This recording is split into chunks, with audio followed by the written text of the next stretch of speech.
ഓം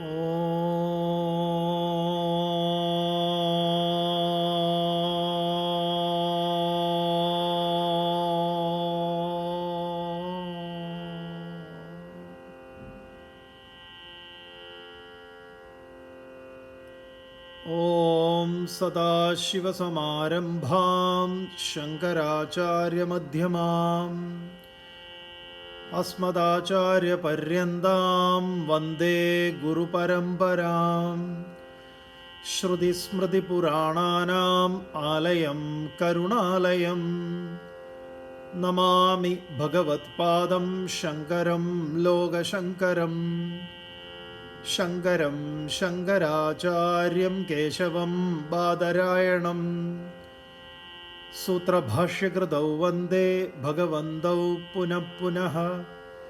ഈശ്വരോ ഗുരുരാത്മേതി മൂർത്തിഭേദവിഭാഗിനേ വ്യോമവത് വ്യാപ്തദേഹായ ദക്ഷിണാമൂർത്തയേ നമഃ.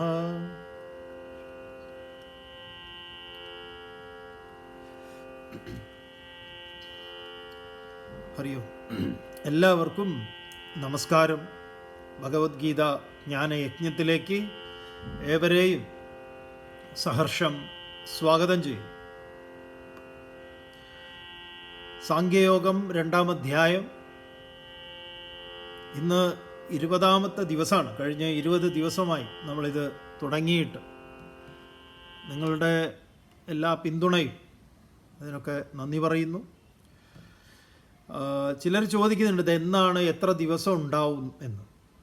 കാരണം ഭഗവത്ഗീത പൂർണ്ണമായിട്ട് പറയുക എന്നുള്ളത് ഒരു തീരുമാനം എടുത്തിരിക്കുന്നു, മുന്നോട്ട് പോകുന്നു.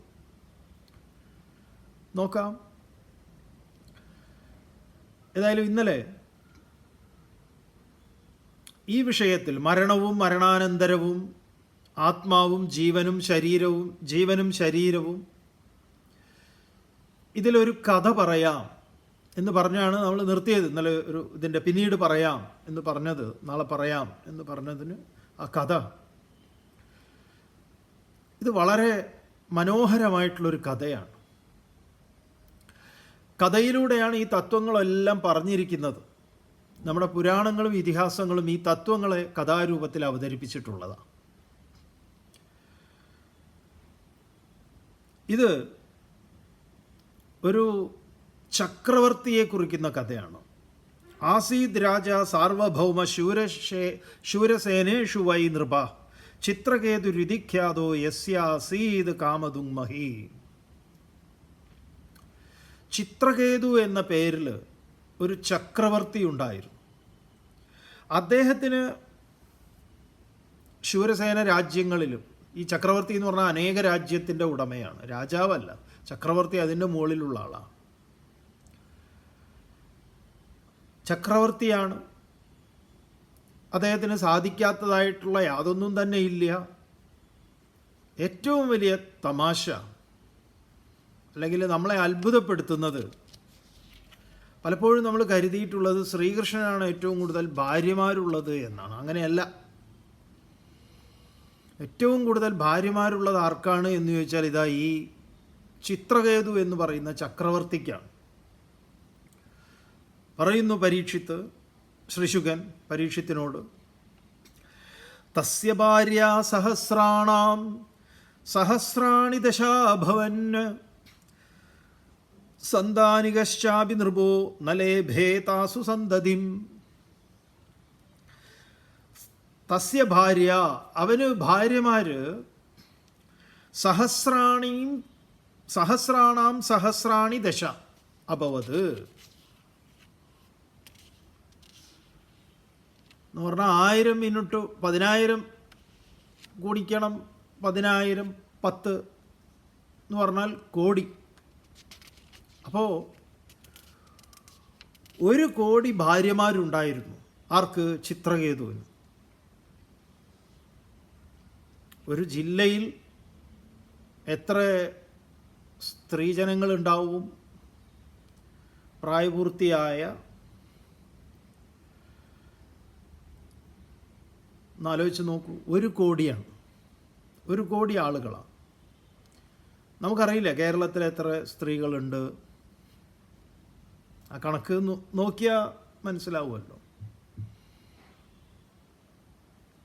അപ്പം ഇദ്ദേഹത്തിന് 1 കോടി ഭാര്യമാരാണ്, ഒന്ന് ആലോചിച്ച് നോക്കണേ. പക്ഷേ ഒരു കുട്ടി പോലും ഇല്ല. 1 കോടി ഭാര്യമാർ, ഒരു കുട്ടി പോലും ഇല്ലാത്ത ഒരാൾ. സ്വാഭാവികമായിട്ടും ഇദ്ദേഹത്തിന് എന്തുണ്ടാവും? അതിൻ്റേതായിട്ടുള്ള ദുഃഖം ഉണ്ടാവും. അങ്ങേയറ്റം ദുഃഖിതനായ ഈ ചിത്രകേതു കുട്ടികളില്ല എന്നുള്ള ദുഃഖം തന്നെ. അപ്പോൾ ചിലപ്പോൾ ഈ കഥ കേൾക്കുമ്പോൾ നിങ്ങൾക്ക് നർമ്മങ്ങളൊക്കെ തോന്നാം. അദ്ദേഹത്തിന് ഈ 1 കോടി ഭാര്യമാരുണ്ടാവാനുള്ള കാരണം ഓരോ ഭാര്യമാരിൽ പരീക്ഷിച്ച് കുട്ടികൾ ഉണ്ടാവാത്തതായിരിക്കാം. എന്നാൽ ഇയാളുടെ കുഴപ്പമാണ് എന്ന് മനസ്സിലാക്കിക്കൂടെ? ഇയാൾക്കാണ് തകരാറ്, അതായിരിക്കുമല്ലോ. ഇങ്ങനെയൊക്കെ കഥ കേൾക്കുമ്പോൾ നമുക്ക് തോന്നാം കഥയിൽ ചോദ്യമില്ല എന്ന് പണ്ടുള്ളവർ അങ്ങനെ അതുകൊണ്ടാണ് പറഞ്ഞത്. കാരണം ഇത് തത്വചിന്തയാണ്. ചിത്രകേതുവാണ്. ആരാണ് ചിത്രകേതു? ക്ഷണികമായ ബുദ്ധിയെയാണ് ചിത്രകേതു എന്ന് പറയുന്നത്. ഇരിക്കട്ടെ, നമുക്ക് കഥ കേൾക്കാം. അപ്പോൾ ചക്രവർത്തിയായ ഒരാൾക്ക് 1 കോടി ഭാര്യമാരുണ്ട്, പക്ഷെ ഒരു കുട്ടി പോലും ഇല്ല. അപ്പം അയാൾക്ക് ദുഃഖം എത്ര ഉണ്ടാവും? അപ്പം ദുഃഖത്തിനെ ഒന്ന് മെഷർ ചെയ്യുകയാണെങ്കിൽ ഒന്ന് ആലോചിച്ച് നോക്കൂ, എത്രമാത്രം ദുഃഖിതനാണെന്ന്. എല്ലാം ഉണ്ട്, പക്ഷേ ഒരു സന്തതിയില്ല. അങ്ങനെ അവിടേക്ക് ഇദ്ദേഹം വളരെ ദുഃഖിതനായി കഴിയുന്ന സമയത്ത് അങ്കിരസ് മഹർഷിയും നാരദരും അദ്ദേഹത്തിൻ്റെ അടുത്ത് എത്തുക. അങ്ങനെ ഇദ്ദേഹം നിരാശ പൂണ്ടവനായി എല്ലാറ്റിലും അദ്ദേഹത്തിന് രാജ്യകാര്യങ്ങളിലൊന്നും താല്പര്യം കാണിക്കാത്തൊരവസ്ഥയെ.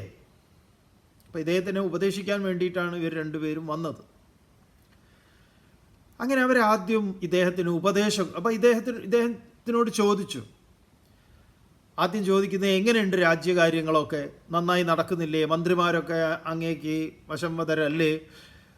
കരം പിരിക്കുന്നില്ലേ? ദുഷ്ടന്മാരെ ധർമ്മങ്ങളൊക്കെ നിലയ്ക്ക് നിർത്തുന്നില്ലേ? അങ്ങനെ രാജാവിനോട് ചോദിക്കുന്ന കുറേ കാര്യങ്ങളൊക്കെ ചോദിച്ചു. എല്ലാറ്റിനും രാജാവ് ഉത്തരം പറഞ്ഞു, എല്ലാം നന്നായി നടക്കുന്നുണ്ട്, അങ്ങനെ. അപ്പോൾ എല്ലാം സുഖം തന്നെ, ക്ഷേമം. പറഞ്ഞു, അങ്ങനെയല്ല, എനിക്കെല്ലാം ഉണ്ട്, പക്ഷേ എനിക്കൊരു കുട്ടിയില്ല. ഒരു കുട്ടിയില്ല എന്നുള്ളതാണ് എന്നെ സംബന്ധിക്കുന്ന ഏറ്റവും വലിയ ദുഃഖം. അപ്പോൾ ഇവർ കുറേ തത്വമൊക്കെ പറഞ്ഞു. ഈ നത്വവാഹം ജാതുനാസം നത്വം നേമേ ജനാധിപാഹ, അതിന് തത്തുല്യമായത് പറഞ്ഞു. നോക്കൂ മഹാരാജാവേ, ഇന്ന് നമ്മളൊക്കെ ഇങ്ങനെ ഒന്നിച്ചിരിക്കുന്നു. അങ്ങ് കാണുന്ന ആൾക്കാരും നമ്മളും ഒക്കെ ഇന്നുണ്ട്.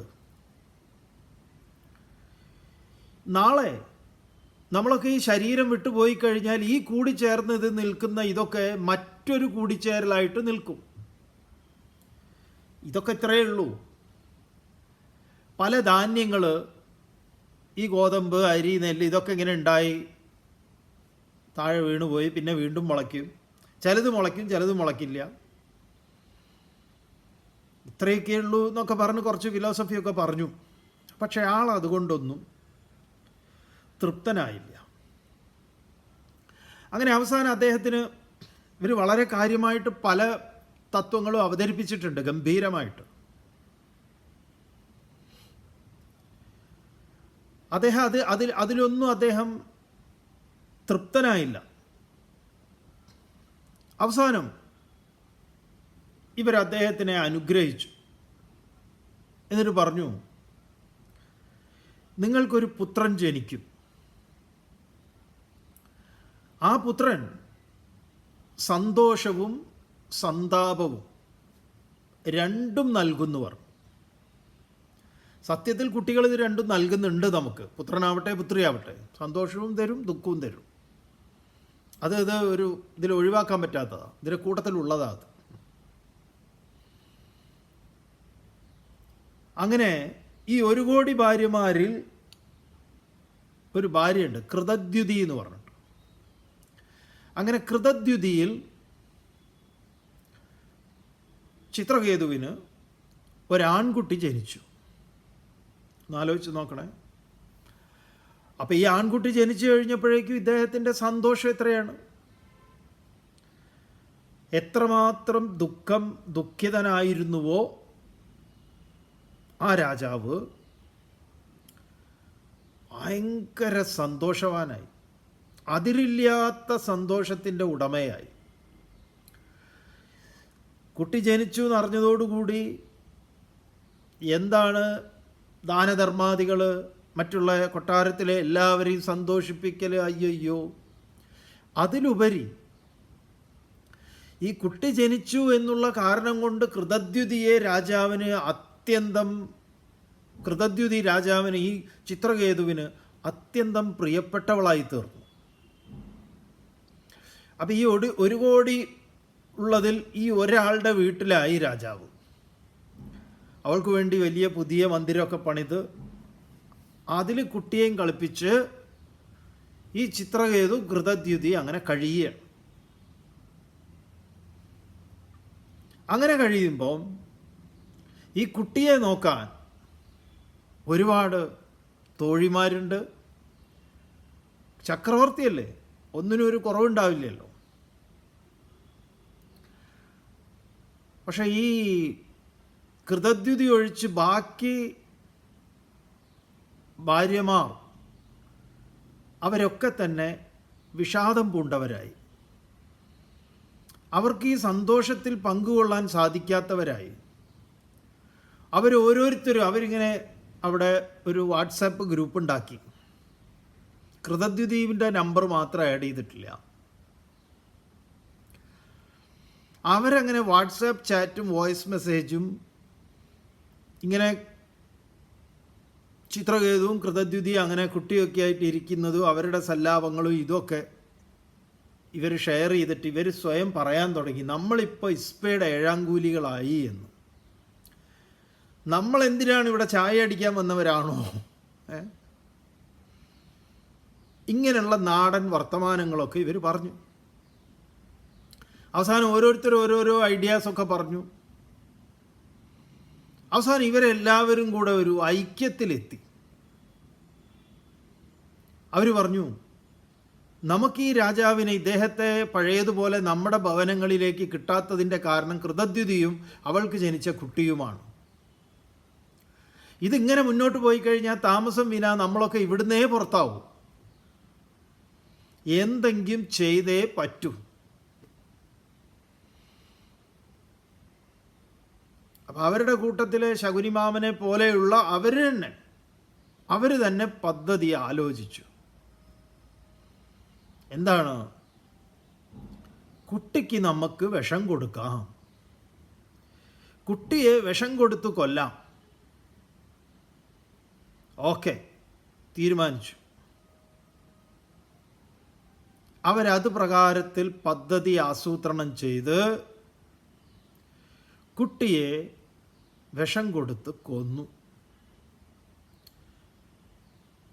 അങ്ങനെ കുട്ടി ഉറങ്ങിക്കിടക്കുകയാണ് എന്ന് കരുതി കൃതദ്യുതി കുട്ടിയെ എടുത്തു കൊണ്ടുവരാൻ വേണ്ടി തോഴിമാരോട് പറയുകയാണ്. അപ്പോഴേക്കും കുട്ടി ജീവൻ പോയി കഴിഞ്ഞു. അവർക്കുണ്ടാവുന്ന വേദന എത്രയായിരിക്കും? മുമ്പ് കുട്ടികളില്ലാത്ത വേദനയുടെ അതേ വേദനയായിരിക്കുമോ ഇപ്പം? അല്ല. ചിത്രകേതു വസ്ത്രങ്ങളൊക്കെ അഴിഞ്ഞുപോയി. പാവ ഈ വർത്തമാനം കേട്ടിട്ട് ഓടുകയാണ്.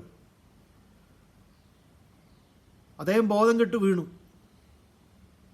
കുട്ടി മരിച്ചു എന്ന് അറിഞ്ഞിട്ട്. കൃതദ്യുതിയോ അങ്ങേയറ്റം ഈ കൃതദ്യുതി പറയുന്ന കൃതദ്യുതി അപ്പോൾ ആദ്യം കുറേ അസ്വസ്ഥതകളൊക്കെ അവർക്ക് സംഭവിക്കും. കൃതദ്യുതി എന്നിട്ട് കൃതദ്യുതിയുടെ ചില വിലാപങ്ങളുണ്ട്. വിലാപമല്ല, അവർ വളരെ കൃത്യമായിട്ട് കാര്യങ്ങൾ പറയുക. ഈ കൃതദ്യുതിയുടെ ഈ വാദം നമ്മുടെ സമൂഹത്തിൽ ഇന്നും നിലനിൽക്കുന്ന ഒന്നാണ്. കാരണം ഈ ധർമ്മശാസ്ത്രം പഠിച്ച് മുന്നോട്ട് പോയാലേ നമുക്കതിനെയൊക്കെ അഡ്രസ്സ് ചെയ്യാൻ പറ്റൂ. നമ്മുടെ ചോദ്യങ്ങളൊക്കെ നമുക്ക് മുമ്പേ ചോദിച്ചു വെച്ചിട്ടുണ്ട് ഇവിടെ, നമ്മളത് കാണുന്നില്ല എന്നുള്ളതേ ഉള്ളൂ. ആ ചോദ്യമൊന്നും നമ്മുടേതല്ല വാസ്തവത്തിൽ, പക്ഷേ നമ്മുടെ ചോദ്യമാണ്. എന്താ ചോദ്യം? ഈ പാവം കുട്ടി എന്തു പഴച്ചു? ഇവിടെ കൃതദ്യുതി ചോദിക്കുകയാണ്, അഹോ വിദാതസ്ത്വമതീവ ബാലിശോ യസ്തു ആത്മസൃഷ്ട്യ പ്രതിരൂപമീഹസേ പരേനു ജീവത്യപരസ്യ യാ മൃതിർ വിപര്യയശ്ചേത്വമസി ധ്രുവപ്പര. ആദ്യം തന്നെ ഈ സ്രഷ്ടാവിനെ, എല്ലാവരും അങ്ങനെയാണല്ലോ, എന്തെങ്കിലും സംഭവിക്കുമ്പോൾ നമ്മൾ ഭഗവാനെ കുറ്റപ്പെടുത്തുകയും ചെയ്യും, ചില സമയത്ത് ക്രെഡിറ്റ് ഭഗവാന് കൊടുക്കുകയും ചെയ്യും. അങ്ങനെയുണ്ട്.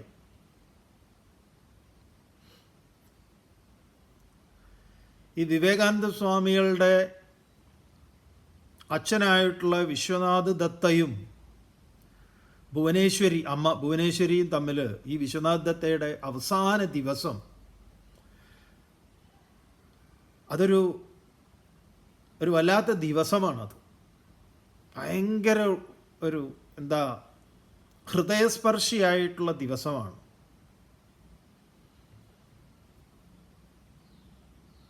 അദ്ദേഹം വിശ്വനാഥ് ദത്ത കോടതി, ഇതാണല്ലോ മൂപ്പരുടെ ജോലി, കോടതി വ്യവഹാരം, കോടതി നിയമം. അപ്പോൾ ഇദ്ദേഹം വീട്ടിൽ വരുമ്പോൾ ഈ ഭുവനേശ്വരി വിവേകാനന്ദ സ്വാമികളുടെ അമ്മ ഒരു അസാധ്യ അമ്മയാണ്, അസാമാന്യ പാടവമുള്ളവരാണ്. അപ്പോൾ ഇദ്ദേഹത്തെ, അതുപോലെ നമ്മുടെ നാട്ടിൽ ഇന്നും ഉണ്ടല്ലോ, ഇപ്പോൾ ഭർത്താവ് ഓഫീസിൽ നിന്ന് വരുമ്പോൾ അദ്ദേഹത്തെ കണ്ടു കഴിഞ്ഞാൽ അറിയാം, അയ്യോ എന്താണ് ചേട്ടൻ്റെ മുഖമൊക്കെ വല്ലാതെ ഇരിക്കുന്നല്ലോ, ക്ഷീണിച്ചിട്ട് വയ്യ പാവം, എന്നാലും ഇങ്ങനെ ഓട് തന്നെ നമുക്ക് വേണ്ടിയിട്ട്, വീടിന് വേണ്ടി, കുടുംബത്തിന് വേണ്ടി ഓടുകയാണ്. അതുപോലെ അദ്ദേഹം ജോലി സ്ഥലത്തുനിന്ന് വന്നപ്പോൾ അവർ പറഞ്ഞു, പോകാതെ ഇരുന്നൂടെ, വയ്യല്ലോ. അപ്പം അദ്ദേഹം പറയാണ്, പോവാതിരുന്നാൽ എങ്ങനെയാ, വീട് പുലരണ്ടേ, മുന്നോട്ട് പോവണ്ടേ എന്ന്. ദാരിദ്ര്യം വരെ വല്ലാതെ പിടിമുറുക്കിയ കാലമാണ് അവസാന കാലം. വലിയ കൊട്ടാരം, ഒരുപാട് ബംഗ്ലാവ്, എന്താ പറയുക, കുതിരവണ്ടി, പോകാനാൾ, സ്വന്തം കുതിരവണ്ടി, പരിചാരകന്മാർ, ഇങ്ങനെയൊക്കെ കഴിഞ്ഞിരുന്ന സ്ഥലമാണ്. അവസാനം വാടക കെട്ടിടത്തിലാണ്, ഒരുപാട് കടങ്ങളും ഒക്കെ ആയിട്ട് വാടക കെട്ടിടത്തിലാണ് താമസം. ഇദ്ദേഹം മരിക്കുന്ന അന്നും പണിയെടുത്തിട്ടുണ്ട്. അപ്പോൾ ഭാര്യ പറഞ്ഞു, ഞാൻ നെഞ്ച് തടവിത്തരാം എന്നൊക്കെ പറഞ്ഞപ്പോൾ വേണ്ട, കുഴപ്പമൊന്നുമില്ല എന്നൊക്കെ പറഞ്ഞു. അപ്പോൾ വിവേകാനന്ദ സ്വാമികളെ, നരേൻ എവിടെ എന്ന് ചോദിച്ചു. പറഞ്ഞു, അവൻ പുറത്തേക്ക് പോയതാണ് കൂട്ടുകാരോടൊത്ത്. അപ്പോൾ പറഞ്ഞു, ആ ദക്ഷിണേശ്വരത്ത് ആ വൃദ്ധൻ്റെ കൂടെ ഇവനിപ്പോൾ എന്താ ഇവനെ ഈ നിയമം പഠിക്കുന്നതിന് അവന് ഒരു താല്പര്യമില്ലല്ലോ, വിവാഹവും കഴിക്കുന്നില്ല. വിവാഹം കഴിച്ചിരുന്നെങ്കിൽ ഭാര്യ പറയുന്നത് അനുസരിച്ച് ഭാര്യയെങ്കിലും നിലയ്ക്ക് നിർത്തുമായിരുന്നു. എന്തൊരു കഷ്ടമാണ്. ഇത് പറയാനുള്ള കാരണം ഈ അടുത്ത ഡയലോഗാണ്, ഇത് മനസ്സിലേക്ക് വന്നത്. അപ്പോൾ ഭുവനേശ്വരി പറയുക, ഭഗവാന്റെ അനുഗ്രഹം കൊണ്ട് പെൺകുട്ടികളുടെ വിവാഹം നടന്നു. അപ്പം നിങ്ങൾ ഇത് തൊട്ട് മുമ്പ് പറഞ്ഞു നിങ്ങൾ ഇത് ആലോചിക്കുന്നില്ല, നിങ്ങൾ അതിന് വേണ്ടത് ചെയ്യുന്നില്ല. അപ്പോൾ വിശ്വനാഥ് അദ്ദേഹം പറയുകയാണ്, ഞാൻ നാളെ ഒരു ഇവിടെ ഇന്ന ആളുടെ അടുത്ത് പോകുന്നുണ്ട്, ഞാൻ അവനെ കൊണ്ടുപോവാം, അവനോട് ചോദിക്കാം അവൻ തയ്യാറാണോ എന്നൊക്കെ. എന്താ നിനക്ക് തൃപ്തിയായോ എന്നൊക്കെ ചോദിക്കുമ്പോൾ അവർ ഓ അപ്പോൾ പറയാ ഭുവനേശ്വരി പറയാ ഈശ്വരൻ്റെ അനുഗ്രഹം കൊണ്ട് പെൺകുട്ടികളുടെ വിവാഹം കഴിഞ്ഞു. അപ്പോൾ അദ്ദേഹം പറയാ അതെ, അത് ഈശ്വരൻ്റെ അനുഗ്രഹം കൊണ്ട് അത് കഴിഞ്ഞു. ഈ ആൺകുട്ടിയുടെ കഴിയാത്തത് എൻ്റെ കുഴപ്പം, അത് ഈശ്വരന് ക്രെഡിറ്റ്, ഇതിലോ ഞാൻ കുറ്റക്കാരൻ. ഇങ്ങനെയാണ് ഭാര്യമാർ എന്ന്. അപ്പോൾ അവർ പറയാ അല്ല, നിങ്ങൾ രണ്ടുപേരുമാണ്, ഈശ്വരനും നിങ്ങളും. എന്തായാലും ഞാനൊരു കാര്യം ചെയ്യാം, നാളെ അത് പോവാം എന്നൊക്കെ പറഞ്ഞു. അപ്പോൾ ഇവർ ചോദിക്കുക, ഞാൻ ഭക്ഷണം എടുക്കട്ടെ? നീ പാത്രം എടുത്ത് വയ്ക്കൂ എന്ന് പറഞ്ഞു. താലെടുത്ത് വയ്ക്കൂ. ബംഗാളിയിൽ അവർ ആ താലത്തെയാണ് ഭക്ഷണമായിട്ട് പറയുക. അങ്ങനെ ഭക്ഷണം കൊടുത്ത് ഇദ്ദേഹം അത് കഴിക്കുമ്പോൾ ഇവർ വീശിക്കൊടുക്കുന്നുണ്ട്. അപ്പം ഈ വീശൽ വളരെ കുറച്ചേ നടക്കുന്നുള്ളൂ. ഭുവനേശ്വരി അദ്ദേഹത്തിൻ്റെ മുഖം ഇങ്ങനെ നോക്കിക്കൊണ്ടിരിക്കുക, വിയർപ്പ് പൊടിയുന്ന നെറ്റിയും ഒക്കെ നോക്കുക. എന്നിട്ട് അങ്ങനെ അദ്ദേഹം കിടന്നു. അപ്പോൾ നെഞ്ച് ഞാൻ തടവി തരട്ടെ എന്ന് വീണ്ടും ചോദിച്ചു. മരുന്ന് വരട്ടെ ചോദിച്ചപ്പോൾ അദ്ദേഹം തലയാട്ടി. മരുന്ന് വരട്ടിയൊക്കെ കൊടുത്തു. അദ്ദേഹം കിടന്നു. അവിടെ രാത്രിയായിട്ടുണ്ട്. ഇദ്ദേഹം എഴുന്നേൽക്കുന്നു.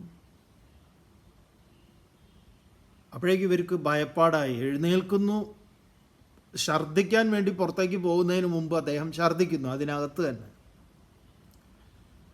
കുഴഞ്ഞ് വീഴുന്ന പരുവത്തിലായി. അദ്ദേഹത്തിനെ ഭുവനേന്ദ്രനും മറ്റു സഹോദരന്മാർ വന്ന് പിടിച്ചു കൊണ്ടുവന്ന് കിടക്കയിൽ കിടത്തി. അപ്പോൾ പറയണു, നരേന്ദ്രനെ പോയി നോക്കാൻ പറയുന്നുണ്ട്. അമ്മ പറയാം. അപ്പോൾ ഇദ്ദേഹം പറയും, വേണ്ട, ഈ രാത്രിയിൽ എങ്ങോട്ടേക്കാണ് നീ വിടുന്നത്?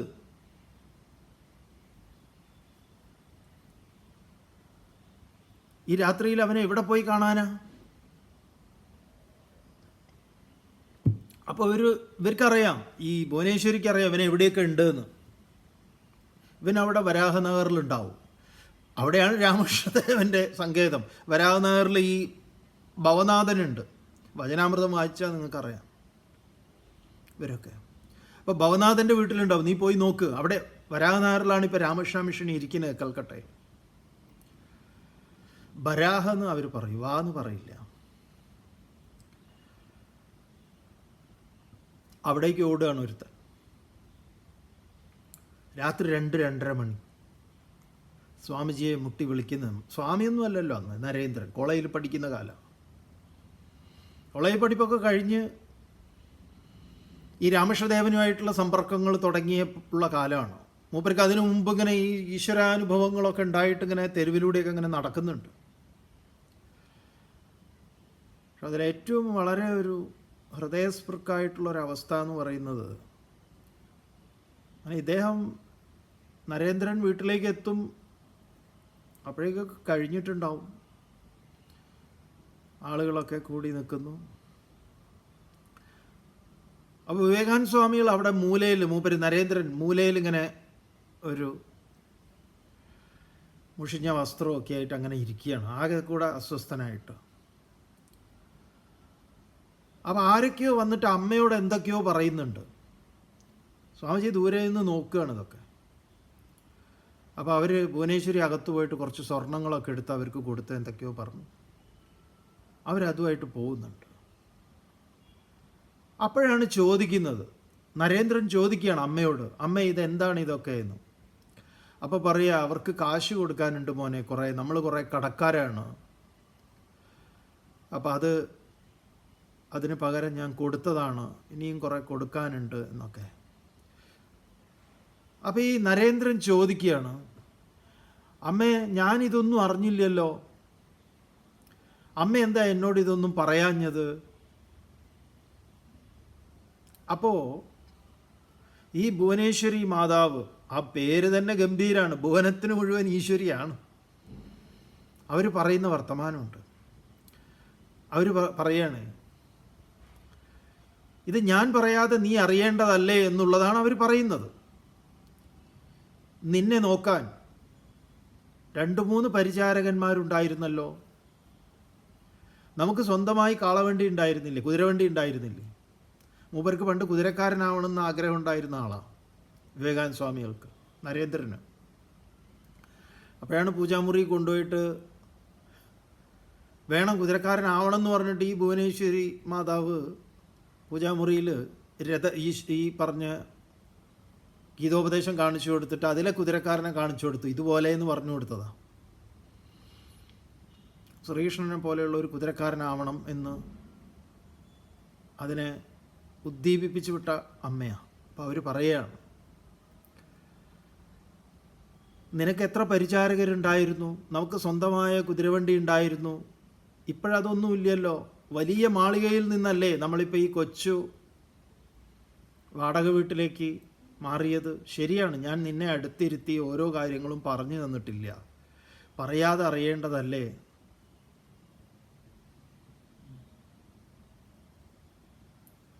ഇദ്ദേഹത്തിന് ആ വിങ്ങലുണ്ടാവുക, ആളാകെ കൺഫ്യൂഷനാണ്.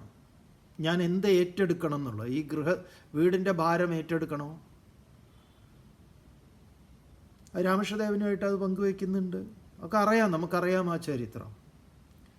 സ്വാമിജി സമാധിയാവുന്നതിൻ്റെ 2 ദിവസം മുമ്പ് വരെ ഈ പറഞ്ഞ കുടുംബവുമായി ബന്ധപ്പെട്ട കേസുകളൊക്കെ ഉണ്ടായിരുന്നു. അതിലൊക്കെ സ്വാമിജി സഹകരിക്കുകയും സഹായിക്കുകയും ചെയ്തിട്ടുണ്ടായിരുന്നു. കുറേ കുത്തഴിഞ്ഞ കുറേ കാര്യങ്ങളുണ്ടായിരുന്നു. അപ്പോൾ പറഞ്ഞു വന്നത്, ഈശ്വരനെ, അപ്പോഴാണിത് സന്ദർഭവശാൽ ഇത് വന്നത്. നമ്മൾ ചിലപ്പോൾ ക്രെഡിറ്റ് കൊടുക്കും, ചിലപ്പോൾ പഴി പറയും. ഇവിടെ കൃതദ്യുതി മകൻ്റെ മരണത്തിൽ ഈശ്വരനോട് ചോദിക്കുകയാണ്. നമുക്ക് അറിയുന്ന ചില കേസുകളുണ്ട്. കുട്ടിയുടെ മരണത്തോടുകൂടി, ഒരു ആക്സിഡൻറ്റിൽ മരിച്ചതോടുകൂടി അവർക്ക് പിന്നെ പൂജാമുറിയിൽ വിളക്ക് കത്തിക്കലോ ക്ഷേത്രത്തിൽ പോവലോ ഇത്യാദി കാര്യങ്ങളൊന്നുമില്ല. കാരണം ഈശ്വരൻ എന്ന് പറഞ്ഞു കഴിഞ്ഞാൽ, ഗുരുവായൂരപ്പൻ എന്നൊക്കെ പറഞ്ഞാൽ ഭയങ്കര ദേഷ്യമാണ്. എനിക്ക് ആ പേര് കേൾക്കരുത് എന്ന് പറയും. കാരണം ഗുരുവായൂരപ്പനാണ് ഇത് ചെയ്തത് എന്നാണ്. കാരണം അവരൊരു തികഞ്ഞ കൃഷ്ണഭക്തയായിരുന്നു. ആ ഭക്തി അപകടം പിടിച്ച ഒന്നാണ്. ജ്ഞാനത്തിലുറയ്ക്കാത്തത്, ജ്ഞാനത്തിൻ്റെ ബലമില്ലാത്ത ഭക്തി, അതൊരു തരം ഞരമ്പ് രോഗമാണ്. അതുകൊണ്ട് പല പ്രശ്നങ്ങളും ഉണ്ടാവും. അതുകൊണ്ട് അറിവിൽ ഉറച്ചതായിരിക്കണം ഭക്തി. ചിലപ്പോൾ കേൾക്കുമ്പോൾ നിങ്ങൾക്ക് ഇങ്ങനെയൊക്കെ തോന്നും, പക്ഷെ വേറെ വഴിയില്ല. ഇവിടെ കൃതദ്യുതി പറയാൻ പോകുന്ന കാര്യം നമ്മളൊക്കെ പറയുന്നതാണ്. അത് പറയാനാണിത് പറഞ്ഞത്. അപ്പോൾ ഇവർ ഇതേപോലെ പൂജാമുറി, അങ്ങനെ എത്രയോ പേരുണ്ട് പൂജാമുറി കയറാത്ത. ഈ വിവേകാനന്ദ സ്വാമികളുടെ കാര്യത്തിൽ തന്നെ രാമായണം ആദ്യമായിട്ട് കേട്ടപ്പോൾ രാമൻ സീതയെ ഉപേക്ഷിച്ചു എന്ന് പറഞ്ഞപ്പോഴാണ് ഈ പൂജാമുറിയിൽ നിന്ന് രാമൻ്റെ വിഗ്രഹം എടുത്തെറിഞ്ഞത് പുറത്തേക്ക്.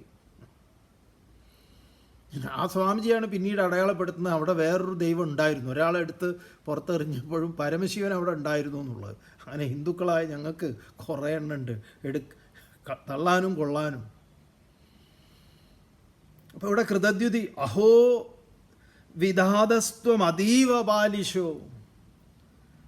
ഈശ്വര, നിങ്ങൾ എത്ര ബാലിശനാണ്, വകതിരിവില്ലാത്തൊരുത്തനാണ് ഈശ്വരൻ. വിധാതാവ് ബ്രഹ്മാവ്, ഈ സൃഷ്ടി നടത്തുന്ന ആളുണ്ടല്ലോ, ഒരു ദുഷ്ടനാണ്, ഒരു വലിയ അറിവൊന്നുമില്ല, വിവരക്കേടാ കാണിക്കുന്നത്. എന്താണ്? യസ്ത്വാത്മസൃഷ്ട്യ പ്രതിരൂപമീഹസേ. ആത്മസൃഷ്ടിക്ക് ഒരു നിയമം, ഒരു വ്യവസ്ഥിതി കൂടിയല്ല ഇങ്ങോട്ട് ഈ കാര്യങ്ങൾ നടത്തുന്നത്. എന്താണ്? കുഴിയിലേക്ക് കാല് നീട്ടി നിൽക്കുന്ന പ്രായമായിട്ടുള്ള ആളുകൾ ഇവിടെ ഇങ്ങനെ മൂത്ത് നരച്ച് ജീർണിച്ച് ഇങ്ങനെ ഇരിക്കുകയാണ്. മരിക്കാൻ വേണ്ടി അവരിങ്ങനെ ഇരിക്കുന്നു. എന്നാൽ അവരെ മരിപ്പിക്കുക അത് ചെയ്യുന്നില്ല. പാവ ഈ ചെറിയ കുട്ടിയെ എന്ത് ഏർപ്പാടാണിത്? നിങ്ങൾ ദുഷ്ടനാണ് എന്ന് പറയാം. അങ്ങ് എൻ്റെ ശത്രുവാണ്. ത്വം ധ്രുവ പര അസി. നീചനാണ്, ദുഷ്ടനാണ്. അങ്ങനെ ഈശ്വരനെ കുറ്റപ്പെടുത്തുന്ന എന്തുകൊണ്ടാണ് മരണം നടന്നു കഴിഞ്ഞാൽ ആ മരിച്ച വീട്ടിലുള്ളവർ ക്ഷേത്രത്തിനകത്തേക്ക് പ്രവേശിക്കരുത് എന്ന് ഒരു നിയമം ഉണ്ടാക്കിയത് എന്തുകൊണ്ടാണ്? ഇതുകൊണ്ടാണ്. ചിലപ്പോഴവർ നിയന്ത്രണം വിട്ട് ശ്രീകോവിലിനകത്തൊക്കെ പോയി ആ വിഗ്രഹത്തിന് തന്നെ ചിലപ്പോൾ ഒരു ചവിട്ടൊക്കെ കൊടുക്കും. കാരണം അവരെ നിയന്ത്രിക്കാൻ പറ്റില്ല. ദൈവം എന്നെ ചതിച്ചു, കൃഷ്ണൻ ചതിച്ചു, രാമൻ ചതിച്ചു, ഗണപതി ചതിച്ചു, അന്ധമായി അതിൽ വിശ്വസിച്ചാൽ പിന്നെ അതൊന്ന് നോർമലായി വരാൻ കുറച്ച് സമയമെടുക്കും. ഇന്ത്യയിൽ പ്രശസ്തനായ ഒരാൾ വലിയ ഗണപതി ഭക്തനാണ്, പ്രശസ്തനാണ് ഇന്ത്യയിൽ. പേര് നമ്മൾ പറയുന്നില്ല. എന്തിനാണെന്നറിയാം? വെറുതെ വിവാദങ്ങൾ ഉണ്ടാവും. പറയുമ്പോൾ നിങ്ങൾക്ക് അറിയുമായിരിക്കാം. വലിയ ഗണപതി ഭക്തനാണ്. ഗണേശോത്സവം നടക്കുന്ന അന്ന് അദ്ദേഹത്തിൻ്റെ ഭാര്യ മരിക്കുന്നു. വാർദ്ധക്യ സഹജമായ ഇതിലുള്ള മരണം. അദ്ദേഹം വീട്ടിൽ നിന്ന് അദ്ദേഹം പൂജിക്കുന്ന ഗണപതിയെ എടുത്ത് വലിച്ചെറിയുന്നു, തച്ചടയ്ക്കുന്നു. ഒരു ഗണപതി ഇല്ല ഇനി. കാരണം നമുക്കങ്ങനെ നമ്മുടെ വികാരം പ്രകടിപ്പിച്ചുകൂടെ എന്ന് വെച്ച് കഴിഞ്ഞാൽ വീട്ടിലൊക്കെ ആവാം, നമ്മുടെ പൂജാമുറിയിലാവാം. പക്ഷെ അതൊരു ക്ഷേത്രം പോലുള്ളിടത്തേക്ക് ഒരു വ്യക്തി കയറി വന്ന് അങ്ങനെയൊക്കെ ചെയ്തു കഴിഞ്ഞാലോ രണ്ട് എക്സ്ട്രീം സംഭവിക്കും. അതുകൊണ്ടാണ് ജനിച്ചെടുത്തും പുലയും വല്ലായ്മയും. മരിച്ച വീട്ടിൽ നിന്ന് ക്ഷേത്രത്തിനകത്തേക്ക് പോകരുത്. അതുപോലെ തന്നെ ജനിച്ച സ്ഥലത്ത് നിന്നും. ഇതിന് നിങ്ങൾ കേൾക്കും അവിടെ പിന്നെ വേറൊരു എനർജി ഉണ്ട്. ആ എനർജി, ആ ഓറ അമ്പലത്തിനകത്ത് പോയിട്ട് അവിടെയുള്ള ഓറയായിട്ട് ക്ലാഷ് ആവും. ബ്ല ബ്ല ബ്ല ബ്ല. അൺസൈക്കബിളായിട്ടുള്ള ഓക്കാനിക്കാൻ വരുന്ന ഹിമാലയൻ മണ്ടത്തരങ്ങളൊക്കെ ഈ കാര്യത്തിൽ നിങ്ങൾക്ക് കേൾക്കാം. ആർത്തവ സമയത്ത് തുളസിയെ വലം വെച്ചാൽ ചെടി എന്താ പറയുക, കരിഞ്ഞു പോവും. ഈ ജാതി. അതല്ല അതിൻ്റെ താല്പര്യം. ഇതേപോലെ കുട്ടി ജനിച്ചു കഴിഞ്ഞാലും സന്തോഷാധിക്യത്താൽ ചിലപ്പോൾ കെട്ടിപ്പിടിക്കുകയും എന്താ പറയുക, ഇങ്ങനെയുള്ള രണ്ട് എക്സ്ട്രീമിൽ നമ്മൾ എന്ത് പ്രകടിപ്പിക്കുന്നു ഒന്നും പറയാൻ പറ്റില്ല. ഒരു സീനില്ലേ, ഇന്നസെൻറ്റിന് ആ രേവതി ലോട്ടറി അടിച്ചത് നമ്പർ പറയണ പാവത്തിനെ, അങ്ങനെ ഓരോ നമ്പർ എന്നിട്ട് എന്നിട്ട് അവിടെ ബോധം കെട്ട് വീഴുന്നുണ്ട്. ആ വീണ് കഴിഞ്ഞിട്ടു എന്ന് പറയുന്നില്ല. അത് സന്തോഷത്തിൻ്റെ എക്സ്ട്രീമാണ്. എന്തിനാ ഈ സിനിമയുടെ ഇതൊക്കെ ഇങ്ങനെ സ്വാമി പറയുന്നത് വെച്ചാൽ നമുക്ക് പരിചയമുള്ള ഓരോരോ സന്ദർഭങ്ങളാണ്. അതുകൊണ്ടാണ്. അപ്പം ഈ പ്രപഞ്ചത്തിൻ്റെ ആ സൃഷ്ടികർത്താവ് തന്നെ അങ്ങേയറ്റം നീചമായ ഏർപ്പാടാണ് ചെയ്യുന്നത്. അത് നമുക്ക് തോന്നാറുള്ളതല്ലേ. പിഞ്ചു കുട്ടികൾ മരിക്കുന്നു, എന്നാൽ കുഴിയിലേക്ക് കാല് നീട്ടി നിൽക്കുന്നവർ മരിക്കുന്നില്ല. എന്തൊരു വൈപരീത്യമാണ്. ആരാ ചോദിക്കുന്നത്? കൃതദ്യുതി. നഹി ക്രമശ്ചേദിഹ മൃത്യുജന്മനോ ശരീരിണാമസ്തു തദാത്മകർമ്മഭി യസ്നേഹപാശോ നിജസർഗവൃദ്ധയേ സ്വയം കൃതസ്തേ തമിമം വിവൃക്ഷസി. എന്ത് ഏർപ്പാടാണെന്നത്? ശരീരിണാം ആത്മകർമ്മഭി ഇഹ ലോകേ മൃത്യുജന്മനഃ നഹി ക്രമഃ ചേത്. ഈ ലോകത്തിൽ ഈ ശരീരമൊക്കെ സ്വീകരിച്ചിരിക്കുന്നവരുടെ കർമാനുസൃതമായിട്ടൊന്നും അല്ല, ഇതിനൊരു വ്യവസ്ഥിതിയൊന്നുമില്ലാത്തൊരു ഏർപ്പാടാണല്ലോ. ആദ്യം വന്നവൻ്റെ ഒരു ലൈഫ് പാറ്റേണൊക്കെ നോക്കി ഇയാൾ ഇത്ര വർഷമായി കഴിഞ്ഞാൽ വിട്ടുപോവുക, അങ്ങനെയല്ലേ വേണ്ടത്? ഇത് പാവത് ജീവിക്കാൻ തുടങ്ങിയിട്ടില്ലല്ലോ എന്നൊക്കെ അത്തരത്തിലുള്ള കുറേ കാര്യങ്ങൾ അവരെങ്ങനെ ആത്മകഥമല്ല അവർ ഉച്ചത്തിൽ പറയുന്നു. മരണം നടന്നു കഴിഞ്ഞാൽ, ഈ അകാലത്തിലൊക്കെ മൃത്യു നടന്നു കഴിഞ്ഞാൽ, നമ്മൾ ഒട്ടും പ്രതീക്ഷിക്കാത്ത അപ്രതീക്ഷിതമായ മരണം വരുമ്പോഴാണ് നമ്മുടെ മനസ്സിൽ നിന്ന് ഇത്തരം കാര്യങ്ങളൊക്കെ വരിക. മറ്റേത് നമ്മൾ പ്രതീക്ഷിക്കുന്നുണ്ട്, ഇന്നോ നാളെയോ. ഇതങ്ങനെയല്ലേ? ഇതെന്തോ മേടിക്കാൻ പോയി എന്ന് കേൾക്കുന്നു, അല്ലെങ്കിൽ ഇവരെല്ലാവരും കൂടെ ഇന്നടത്ത് പോയി എന്ന് കേൾക്കുന്നു, പഠിക്കാൻ ഇന്നടത്തേക്ക് വിട്ടു. അപ്പോൾ കണ്ടില്ലേ, ഫസ്റ്റ് ഇയർ പഠിക്കുന്ന MBBS പഠിക്കുന്ന കുട്ടികൾ രാത്രി എവിടെയോ പോകുന്നു. പാവം ഒന്നും അറിയാത്ത പയ്യനെ വരെ വിളിച്ചിട്ടുണ്ടാവും, വാടാ പോവാന്ന് പറഞ്ഞപ്പോൾ ഞാനില്ല എന്ന് പറഞ്ഞാൽ, എനിക്ക് അല്ല വാട എന്ന് പറഞ്ഞ് ചിലപ്പോൾ അങ്ങനെ കയറിപ്പോയവനുണ്ടാവും. ചിലത് കുളിക്കാൻ പോകുമ്പോൾ എങ്ങനെയൊക്കെ. ത്വം താതനാർഹസി ച മാം കൃപണാമനാഥാം ത്യക്തും വിചിഷ്വ പിതരം തവ ശോകതപ്തം. ഈ ബ്രഹ്മാവിനെ, വിധാതാവിനെ തന്നെ അവർ കുറേ കുറ്റപ്പെടുത്തി. അത് കഴിഞ്ഞിട്ട് എന്താണ് മോനെ, നീ എന്താണ് ഇങ്ങനെ എന്നെ വിട്ട് യമൻ്റെ അടുത്തേക്ക് പോവുകയാണോ? ദ്വാന്ദ്വം കരുണേന യമേന ദൂരം. നീ യമൻ്റെ അടുത്തേക്ക് ദൂരത്തേക്ക് പോവുകയാണോ? ഒരിക്കലും പോവരുത് അങ്ങോട്ട്, നിന്നെ ഞാൻ മരണത്തിന് വിട്ടുകൊടുക്കൂല എന്നൊക്കെ നമ്മൾ ഭയങ്കര ഇമോഷണലായിട്ട് പറയുന്നതാണ്. അതേസമയം അവർ പറയുക, ഉത്തിഷ്ഠതാത, മോനെ എഴുന്നേൽക്ക്. എന്നിട്ടോ ത ഇമേ ശിശവോ വയസ്യ. ചിലപ്പോൾ ഒരു ചെറിയ ഒരു LKG UKG ഫസ്റ്റ് സ്റ്റാൻഡേർഡിലൊക്കെ പഠിക്കുന്ന കുട്ടി വന്നു കഴിഞ്ഞാൽ, മരിച്ചു കഴിഞ്ഞാലുണ്ടല്ലോ, ഏത് പ്രായമുള്ള കുട്ടികളാവട്ടെ, അവൻ്റെ സമപ്രായക്കാർ, അവൻ്റെ കൂടെ കളിക്കുന്ന കുട്ടികൾ, അല്ലെ അവൻ്റെ സ്കൂളിലെ കുട്ടികളൊക്കെ, ഈ കുട്ടികളൊക്കെ മൃതദേഹം കാണാൻ വരുന്നത് ഈ അമ്മയ്ക്ക്, എൻ്റെ അമ്മോ, അത് സഹിക്കാൻ പറ്റുന്നതല്ല. എന്നാലും അവരവിടെ അങ്ങനെ എന്താ പറയുക, വല്ലാത്ത വിങ്ങലോടുകൂടി അവരങ്ങനെ ഇരിക്കും. അവർ വന്ന് കണ്ട് തൊഴുതിങ്ങനെ പോകുമ്പോൾ. അങ്ങനെ ഒരു സീൻ ഇവിടെ ഇവൻ്റെ സമക്കുട്ടികളൊക്കെ വരികയാണ്.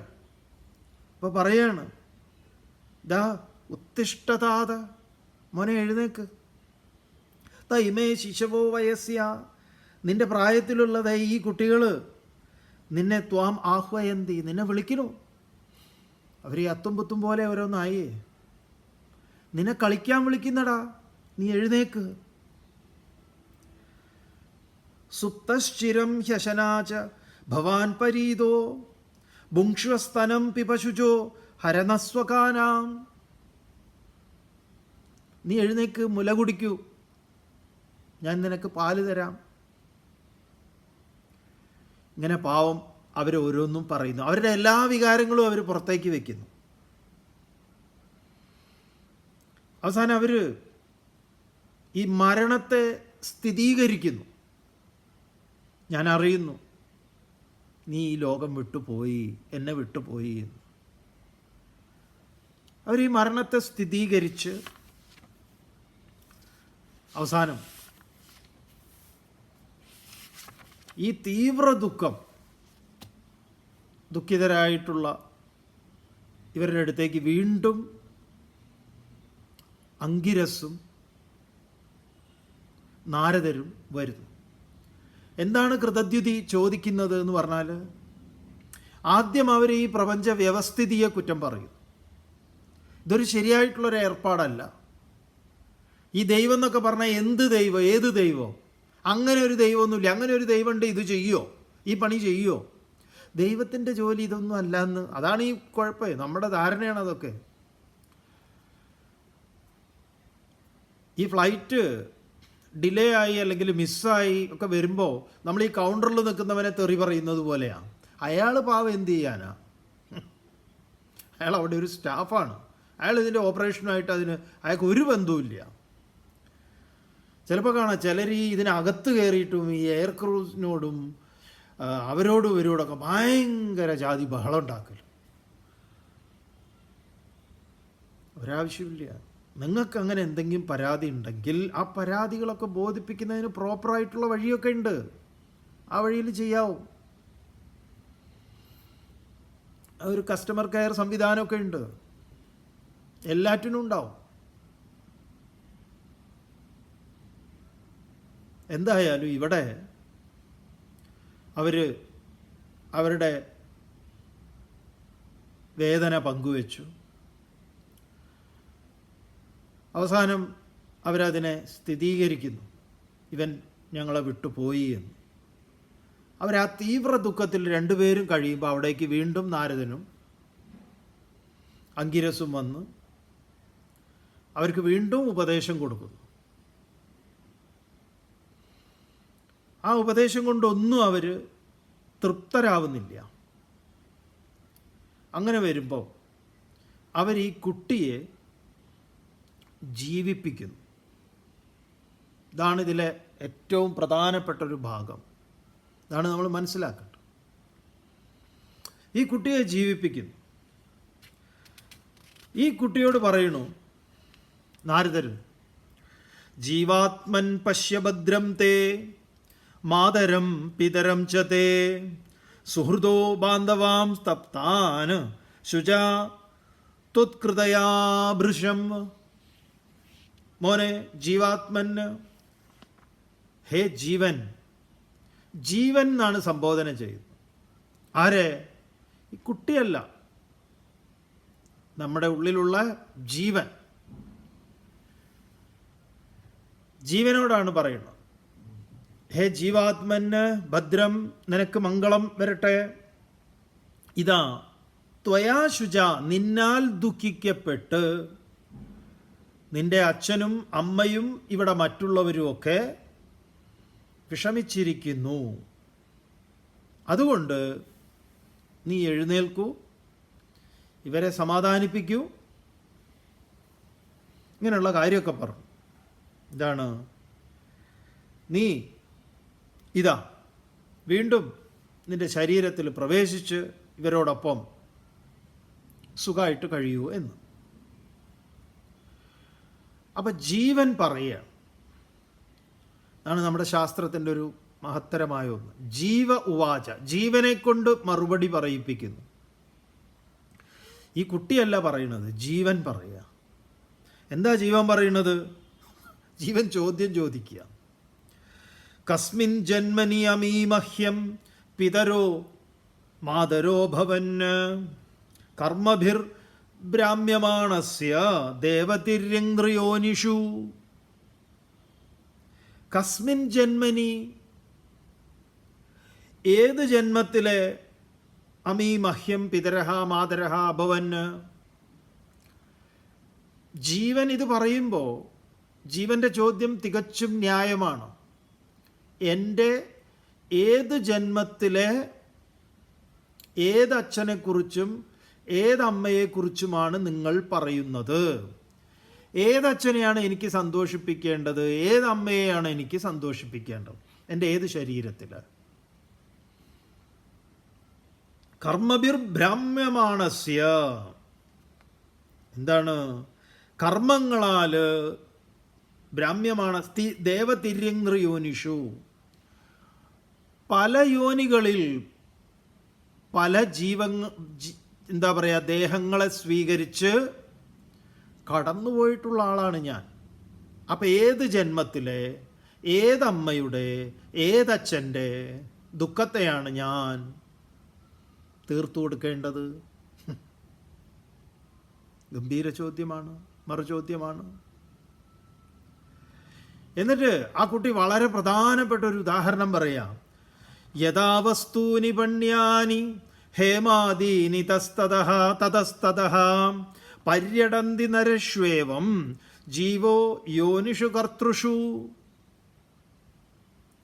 യഥാ വസ്തൂനി പണ്യാനി ഹേമാദീനി തതസ്തതഃ. ഹേമാദീനി, ഹൈമം സ്വർണം. ഈ ഹേമാദീനി, ഹേമം മുതലായിട്ടുള്ള സ്വർണം, വെള്ളി മുതലായിട്ടുള്ള ഈ ലോഹങ്ങളൊക്കെ ഉണ്ടല്ലോ, അതെങ്ങനെയാണ് പണ്യാനി വ്യാപാരം നടത്തുന്നത്, വിൽക്കുന്നത്?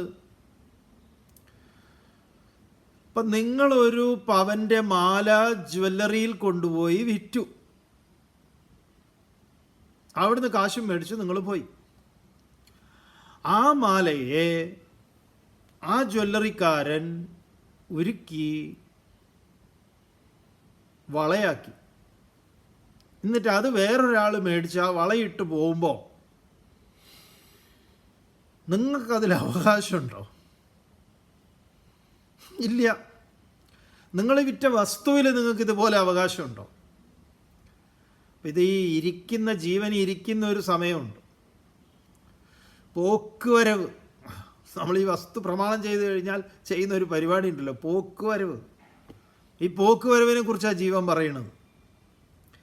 യഥാ വസ്തൂനി പണ്യാനി ഹേമാദീനി തതസ്തതഃ പര്യടന്തി നരശ്വേവം ജീവോ യോനിഷു കർത്തൃഷു. യഥാ പര്യടന്തി, എങ്ങനെയാണ് ഈ സ്വർണം ഇങ്ങനെ പലയിടത്തേക്കായിട്ട് പോകുന്നത്, അതുപോലെ ജീവഹ, ജീവൻ, യോനിഷു, ഓരോ പ്രവേശന കവാടങ്ങളിലൂടെ, കർത്തൃഷു, പിതൃക്കളിലൂടെയും പോകുന്നു. പുനരഭിജനനം പുനരഭിമരണം പുനരഭിജനനീ ജഠരേ ശയനം. അങ്ങനെ ഇത് കേട്ടപ്പോൾ അവർക്ക് എന്തുണ്ടായിന്നറിയോ?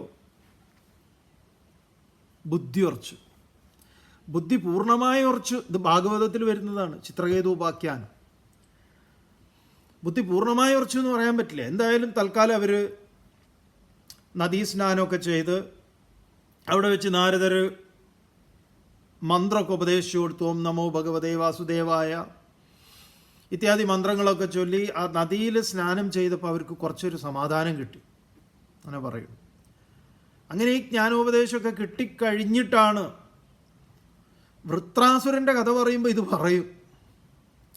അങ്ങനെ ഇവർ എന്താ പറയുക, കൈലാസത്തിൻ്റെ മുകളിൽ കൂടെ പോകുമ്പോൾ താഴെ പരമശിവൻ്റെ മടിയിൽ ശ്രീപാർവതി അങ്ങനെ ഇരിക്കുന്നത് കണ്ട് ഈ ചിത്രകേതുവിന് ഇത് ശരിയല്ലല്ലോ എന്നുള്ള മട്ടിൽ മൂപ്പരൊരു പരിഹാസത്തോടു കൂടി നോക്കുകയും ചിരിക്കുകയും ഒക്കെ ചെയ്തു. അത് ശ്രീപാർവതി കണ്ടു, തീരെ പിടിച്ചില്ല. അത് അങ്ങനെ ചെയ്തത് കൊടുത്തു ഒരു ശാപം, അസുരനായിട്ട് ജനിക്കട്ടെ. അതാണ് വൃത്രാസുരനായിട്ട് വരുന്ന ആള്. എന്തായാലും ഇവിടെ പറയാൻ ഈ ജീവന്റെ ഗതിയെയാണ് ഇവിടെ പറയുന്നത്. നാസതോ വിദ്യതേ ഭാവഃ നാ ഭാവോ വിദ്യതേ സതഃ.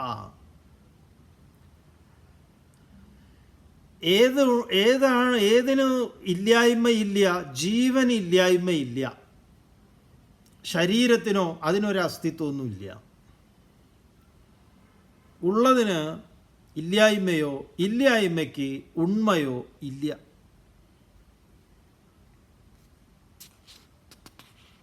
ഈ കഥ ഭാഗവതത്തിലെ ചിത്രകേതു ഉപാഖ്യാനം ഇതിനോട് ചേർത്ത് വെച്ച് നമ്മൾ മനസ്സിലാക്കേണ്ടതാണ്.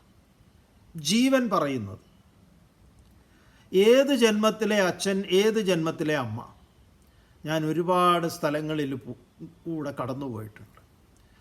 സ്വർണ്ണാഭരണം വിറ്റ് ആ സ്വർണ്ണാഭരണത്തിൽ കാശും മേടിച്ച് പോക്കറ്റിൽ വെച്ച് വീണ്ടും നിങ്ങൾ ഇങ്ങനെയുണ്ട്. നമുക്ക് നമ്മുടെ ഉടമസ്ഥതാബോധമൊക്കെ പോകുന്നത് ഭയങ്കര ബുദ്ധിമുട്ടാണ്. നമ്മളെ വീട്ടിലേക്ക് വന്നിട്ടുള്ള ആരെങ്കിലുമൊക്കെ ഉണ്ടല്ലോ, നമ്മൾ ഈ സ്ഥലം കാണിക്കാൻ കൊണ്ടുപോകുമ്പോൾ ഇടയ്ക്ക് പറയും, ചേട്ടാ നമുക്ക് ആ അതുവഴി പോവാം. ഏത് വഴി? എടീ അതിലെയൊക്കെ പോകുന്നത് കുറേ ചുറ്റി, എന്നാലും അതിലേ പോവാ ചേട്ടാ, നമുക്ക് കാണിച്ചു കൊടുക്കാം. നമ്മളെവിടെയാണ് പണ്ട്, ഞാൻ എൻ്റെ സ്കൂൾ കാണിക്കാം, ഞാൻ നമ്മുടെ വീട് കാണിക്കാം. എന്നിട്ട് ഏതോ ആരുടെയോ വീടാണ്, ഇവർ പണ്ട് ജനിച്ച് വളർന്നതൊക്കെ അത് വിറ്റു, ഏതോ കാലത്ത് വിറ്റു. അവിടെ പാരമാണ്. അവിടെ റോഡിൽ നിർത്തിയിട്ട്, വണ്ടി നിർത്തി സൈഡാക്കി നിർത്തിയിട്ട് ഈ മാവ് കാണുന്നില്ല, ഈ മാവിൻ്റെ മുകളിൽ ഞാൻ കയറി, അതങ്ങോട്ട് പോകുന്നില്ല എന്ന് പറയാം. ഉടമസ്ഥത. ഇങ്ങനെ ഇതൊക്കെ രസമാണ്. ഇതേപോലെ നമുക്ക് സകല വീടുകളിലും പോവാം. വരാൻ പോകുന്നുണ്ട്. ഭഗവാൻ ഇങ്ങനെ വീടുകൾ തോറും ഓരോ ശരീരങ്ങൾ ക്ഷേത്രങ്ങളായി പറയുന്നുണ്ട്. അവിടെയൊക്കെ വസിക്കുന്ന ഒരാളുണ്ട്, ക്ഷേത്രജ്ഞൻ. സർവക്ഷേത്രേഷു ഭാരത ക്ഷേത്രജ്ഞം ചാപി മാം വിദ്ധി. ഓരോ ശരീരവും ആരാധനാലയമാണ്. അതിനകത്തൊരു ചൈതന്യമുണ്ട്. മോനെ അർജുന, നിനക്ക് ഞാൻ ഇനിയും കാര്യങ്ങളെ ബോധിപ്പിച്ചു തരാം. ഇന്നേക്കിത്ര മതി. ഓം പൂർണ്ണമദഃ പൂർണ്ണമിദം പൂർണ്ണാത് പൂർണ്ണമുദച്യതേ പൂർണ്ണസ്യ പൂർണ്ണമാദായ പൂർണ്ണമേവാവശിഷ്യതേ. ഓം ശാന്തി ശാന്തി ശാന്തി.